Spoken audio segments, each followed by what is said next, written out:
Hey, Mike Risko here from Mike Risko Music, and welcome to Guitar Lesson 2. Last time we talked about the names of the strings and how to hold the guitar and some basic things like that, and we got through some chords too. We did some easy chords. So today, I'd like to start you reading some notes, because we want to do both of those things simultaneously. So first of all, you should pick up the book A that we used. This is the Mike Risko book A, and the other book that we like to use is this Hal Leonard book 1. This book has note reading in it, and the book A also has note reading in it, but these are published songs that people are familiar with, and I think it's a great idea to add this as a supplementary book. So here's the first couple of things. Very simple stuff. If we take a look over here, we've got 3 different types of notes. We have a whole note. The whole note gets 4 beats. Next we have a half note, and a half note gets 2 beats. And then we have a quarter note, and a quarter note gets 1 beat. So on your guitar, remember you're gonna hold it flat against your body like this with the curved part on your leg. And we're gonna take our Mike Risko pick, and I'm gonna demonstrate those types of notes. So a whole note gets 4 beats. So I'm just going to hold the guitar so it's stable, and I'm just going to pick the high E string and let it ring for 4 beats. I'm going to demonstrate whole notes, so give this a try. Here we go. 2, 3, 4. 1, 2, 3, 4. 1, 2, 3, 4. 1, 2, 3, 4. 1, 2, 3, 4. Those are whole notes. Now let me demonstrate half notes. Half notes get, how many beats? 2 beats, that's right. Here we go. 2, 3, 4. 1, 2, 1, 2, 1, 2, 1, 2, just like that. Next up we have our quarter notes. Quarter notes get 1 beat each, and they sound like this. 1, 1, 1, 1. That's a good way to try this out to make sure that we understand the time value of whole, half, and quarter notes. Now, the way this is arranged here is very logical, and we start out with notes on the first string.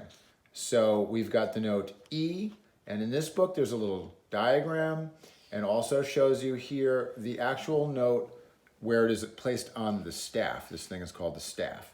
So we have an E, then we have an F, which is here, which I'll demonstrate in just a second. That's on the first string, first fret. F is on the top line on the staff.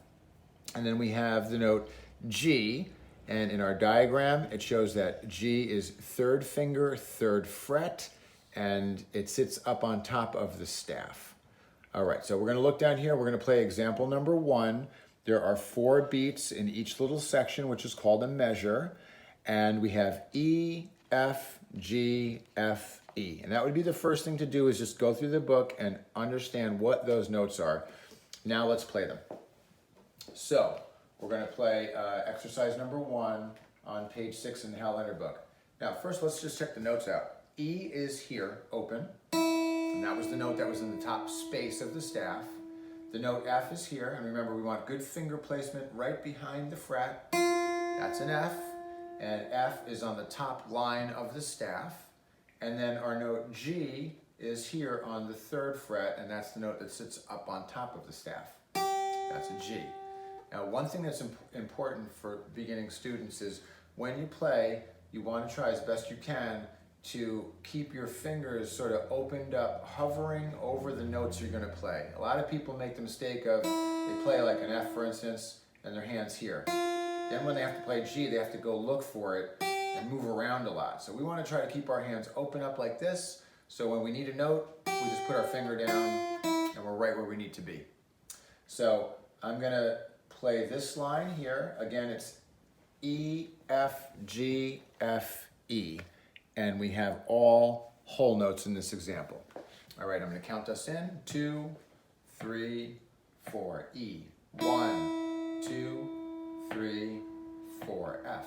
1, 2, 3, 4, G. 1, 2, 3, 4, back to F. 1, 2, 3, 4, ending on E. 1, 2, 3, 4.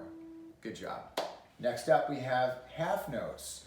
And if we look at this, we have 2 E's, 2 F's, 2 G's. This measure here, it goes G, F, and then there's a whole note actually at the end. One thing when we look at music is we want to analyze the music, and meaning to study it a little bit and see how can we make it easier. And I'm noticing here that in most of the measures of the song, the same note repeats. So in a way, you almost don't have to really read the second note so much. You just kind of notice it's the same note again. So I'm going to play example 2 with half notes. Now, I'm not going to count 1, 2, 1, 2. I'm going to count 4 beats of the measure, and the example is going to sound like this. It's going to go 1, 2, 3, 4. Okay, so here we go. 2, 3, 4. 1, 2, 3, 4. Now I move to F. 1, 2, 3, 4. Here comes G. 1, 2, 3, 4. Next measure, G. Switches to F, and then E. 1, 2, 3, 4. All right, good job. Next up, we have number 3, and number 3 is quarter notes. And again, each measure contains all the same notes, so it's pretty easy, except here, this is G, G, F, F, and then E, E, E with a half note at the end. Okay, so this is number 3 on page 6 in the Hal Leonard book. Here we go. 2, 3, 4. 1, 2, 3, 4, F. 1, 2, 3, 4. Now 2 G's. G, G, F, F, E, E, E. Okay? Very nice. Now, just a quick review. You want to work on your new notes on your E string. This book gets really exciting as we move on. You'll be playing little songs in there, and it's actually a lot of fun, and you can do a lot with it. Let's get our book A, and we're just going to review some of our open string chords, because that's really the other thing that you really need right away is to get your chords together. So we're going to go to page 56 and 57. We open the book up like that on our music stand, so when we play these chord progressions, we can refer to the chords right over here. And last time I think we did the first 3. We're going to start on number 19, which is right here, and that goes C, E minor, C, G. So we find our C chord. C chord is first finger, first fret, second string. We play 3 strings, and you kind of pick across, make sure that they're all coming out nice and clear. Then it goes to an E minor, no fingers, goes back to C, and then we go to a G, which is our 3rd finger here. Same rules apply for the notes. Keep your fingers hovering over the frets. All right, here we go. We're going to play chord progression 19 on page 57. 2, 3, 4. C, C, E minor. Keep my fingers close. C. And here comes G. All right, I'm going to strum it a little more exciting here. C, E minor, back to C. One more time. C.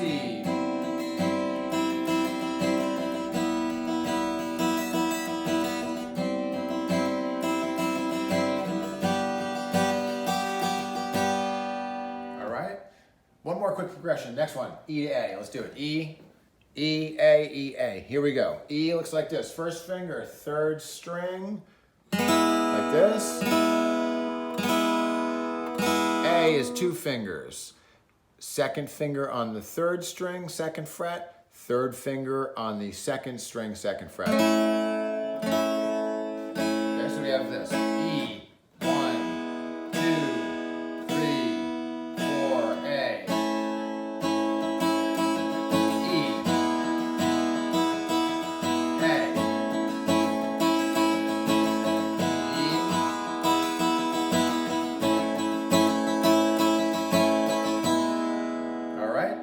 Nice job, everybody.